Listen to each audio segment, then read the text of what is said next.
practical shoes, hair styled with care but not flash. Her small bag rested against her ankles. Everything about her suggested someone who had learned to move through the world by taking up as little space as possible. The flight attendant swept down the aisle with practiced efficiency, distributing smiles like currency to passengers who looked like they could afford them. Her voice carried that particular airline sweetness, warm honey poured over steel. Then her gaze landed on the woman by the window, and something shifted in her expression. The smile didn't exactly vanish. It froze, then melted into something colder. "Excuse me." The words came out flat. "You'll need to move. First class is completely booked." The woman looked up without hurry and extended her boarding pass with steady hands. "This is my assigned seat." The flight attendant's eyes barely grazed the paper before dismissing it. "I don't have time to sort out booking errors."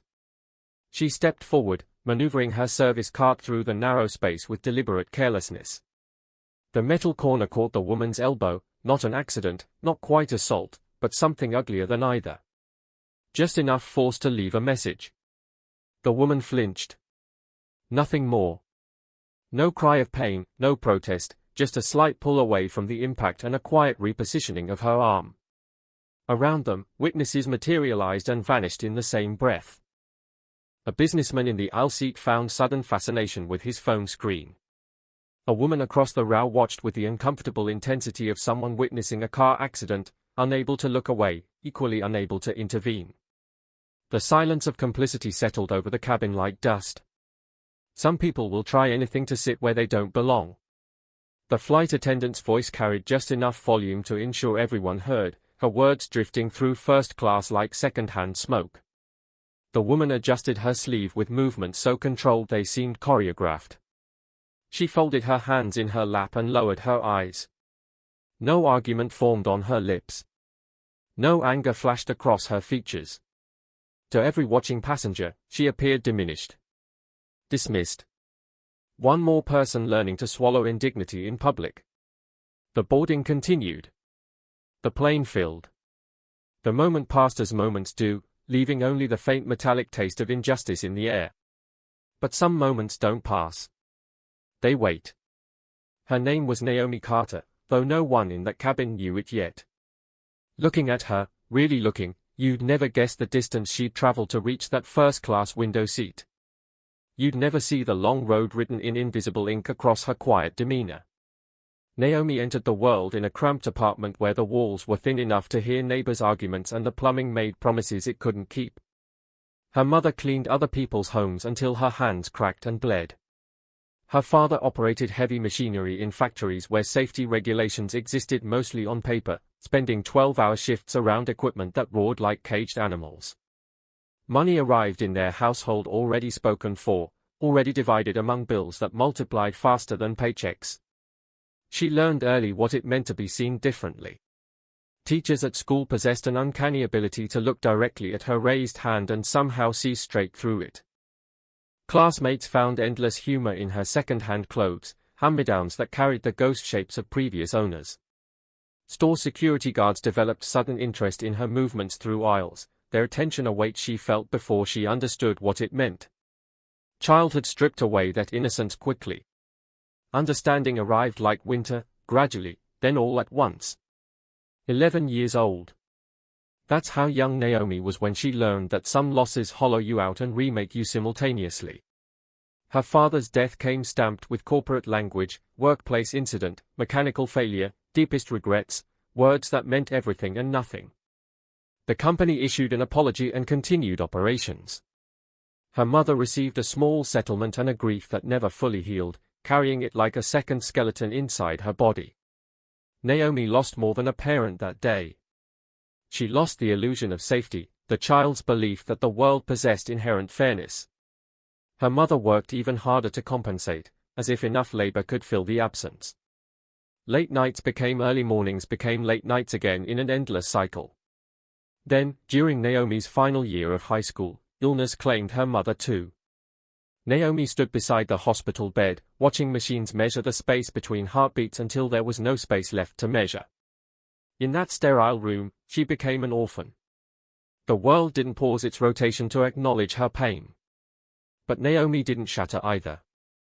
She worked small jobs that paid in cash and left her smelling like cleaning chemicals or fryer grease.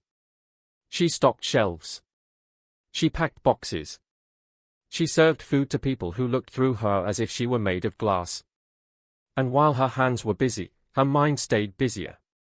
She watched how systems operated, studied where power accumulated, learned that silence often concealed more truth than speech ever revealed.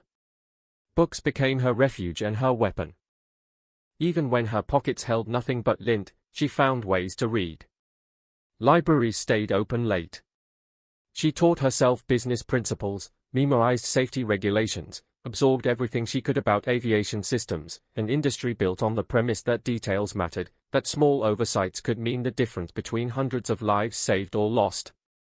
While others slept, Naomi studied. While others played, she prepared. One minimum wage job led to a slightly better one. One acquired skill opened a door to another. She climbed without drawing attention to the climbing, understanding instinctively that visible ambition made you a target. Mistakes became her teachers. Failures refined her. Discipline carried her forward when motivation faltered. Years accumulated like compound interest. Naomi built something substantial while making almost no noise at all. She learned that displaying power invited attacks, but concealing it allowed growth in the shadows. So she dressed to disappear. She lived below her means. She spoke with the kind of gentleness that people mistook for weakness. Her values became her architecture. Humility kept her grounded when success threatened to lift her off the foundation of who she'd been. Patience allowed her to wait for the right moments rather than forcing wrong ones. Dignity held her together when the world tried to break her into smaller, more manageable pieces. And silence became her strategy, her shield, her way of moving through hostile territory without triggering alarms. Naomi concealed her true identity not from fear but from wisdom. She'd learned that peace mattered more than recognition, that being seen often meant being targeted, that true power whispered while false power shouted. Sitting in that first-class seat, she looked like nothing special. But power doesn't always announce itself with trumpets and fanfare. Sometimes it simply waits, patient as stone, for the right moment to reveal what was always there. Rachel wore her uniform like armor, and in many ways, it was.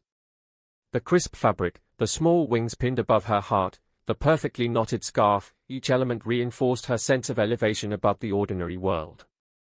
For a few hours each flight, the uniform transformed her from someone who served into someone who commanded. When she moved through first class, she felt important in a way her apartment and her bank account never made her feel. Passenger gratitude fed something hungry inside her. Status obsessed her in ways she'd never examined too closely. She noticed details that revealed hierarchy, the quality of leather in shoes, the weight of watches, the confidence in voices that came from never having to ask permission for anything. Wealthy passengers received her most genuine warmth. She bent lower to catch their requests, laughed at jokes that barely qualified as humor, modulated her voice into tones of deference that came naturally now. With them, she performed a version of herself that she almost believed was real. But passengers she deemed ordinary received a different Rachel entirely. Her smiles evaporated. Her patience thinned to transparency. Her words sharpened into weapons designed to remind people of their place, which was beneath her, at least in this narrow aluminum tube hurtling through the sky. In Rachel's internal hierarchy, first class represented victory. Economy meant failure. Anyone who seemed out of place offended her sense of cosmic order. The uniform granted her authority, she believed, and authority meant the right to judge, to categorize, to enforce invisible boundaries. She liked the feeling of making decisions about others. She liked the small rush that came from denying someone something they wanted. It filled a hollow space inside her that she refused to acknowledge existed. When she first saw Naomi, really saw her, catalogued her appearance, made her instant assessment, she reached a conclusion without bothering with questions or evidence. Naomi didn't belong in first class. Rachel decided this the way you decide the sky is blue, with absolute certainty requiring no verification. And once Rachel decided something, she almost never reconsidered. That certainty explained everything that followed. The ignored boarding pass. The cart deliberately pushed too close. The disrespectful tone that treated Naomi like an inconvenience rather than a person. To Rachel, Naomi wasn't a human being with a history and a story worth knowing. She was a category. A problem. An error in the system that Rachel felt entitled to correct. She didn't understand a truth so fundamental it should have been obvious: real power doesn't need to push. Authentic authority doesn't require proof. Genuine strength doesn't look down because it has no need to measure itself against others. But Rachel was about to receive an education in these concepts, delivered in a way that would ensure she never forgot the lesson. The aircraft doors sealed with the heavy finality of a bank vault closing. Outside, ground crew loaded the last bags while inside, first class settled into its cocoon of expensive comfort. Soft lighting painted everything in flattering tones. Voices remained low, discussing stock portfolios and merger negotiations and other concerns of people whose problems were rarely about survival. Businessmen attacked keyboards with focused intensity. Executives murmured into phones about deals that would reshape markets. The cabin hummed with the quiet confidence of people accustomed to controlling their environments. Naomi remained motionless by her window, hands resting on a closed notebook she made no move to open. She didn't check her phone, didn't shuffle through papers, didn't engage in the performance of visible productivity. She simply watched the tarmac through reinforced glass, observing the ballet of machines and workers preparing the aircraft for flight. Across the aisle, two men in identical dark suits glanced her direction. One leaned toward the other, whispering with the carelessness of someone who'd stopped caring whether service workers overheard them. Interesting choice for first class. They shared a smile that contained no warmth, only the knowing superiority of people who'd never questioned their right to occupy premium spaces. Rachel made another pass through the cabin, ostensibly checking seat belts and overhead bins, but her eyes kept returning to Naomi like a tongue to a sore tooth. She stopped beside Naomi's row, letting her gaze travel deliberately from worn shoes to simple jacket, inventorying evidence of not belonging. Make sure you remain seated during takeoff. The instruction came out harder than necessary. First-class protocols are stricter than you might be used to. Naomi nodded without tension. Of course. Rachel continued down the aisle, shaking her head with theatrical exasperation designed for the audience of nearby passengers. Glances were exchanged. Eyebrows lifted. But no one asked questions. No one wondered about the story behind Naomi's presence. No one imagined anything beyond the surface they'd been presented. She was just a quiet woman who'd somehow ended up somewhere she hadn't earned, in their collective estimation. The captain's voice filled the cabin with professional calm. Ladies and gentlemen, please prepare for departure. Seat belts clicked into place. Tray tables lifted. Overhead bins were secured. The engines deepened their roar from idle to purpose. The aircraft began its slow taxi toward the runway, and the small injustice that had started with a push sat suspended in the recycled air, waiting for the moment when everything would change. As the plane climbed through layers of atmosphere, the seat belt sign remained illuminated. The cabin achieved that peculiar quiet of contained strangers, engine noise providing white noise, the occasional cough or shifted position punctuating the hum. Naomi's throat felt dry. After the humiliation she'd already absorbed, she hesitated before raising her hand in a small, almost apologetic gesture. Rachel saw it immediately. She took her time approaching, each step deliberate, her expression already arranged into annoyance. Yes? The word came out like an accusation. May I have some water, please? Naomi kept her voice soft, non-threatening. Rachel glanced around the cabin as if consulting an invisible jury before returning her attention to Naomi. Her lips compressed into a thin line of disapproval. First-class beverage service is reserved for confirmed first-class passengers. She emphasized each word. I'll need to verify your boarding pass again. Naomi reached into her bag with steady hands and produced the pass without comment. Rachel made a show of examining it, holding it up so nearby passengers could observe her diligence. Heads turned. Attention sharpened. The cabin's quiet intensified into something watchful. This seems irregular. Rachel drew out the moment. Booking errors happen more frequently than people realize.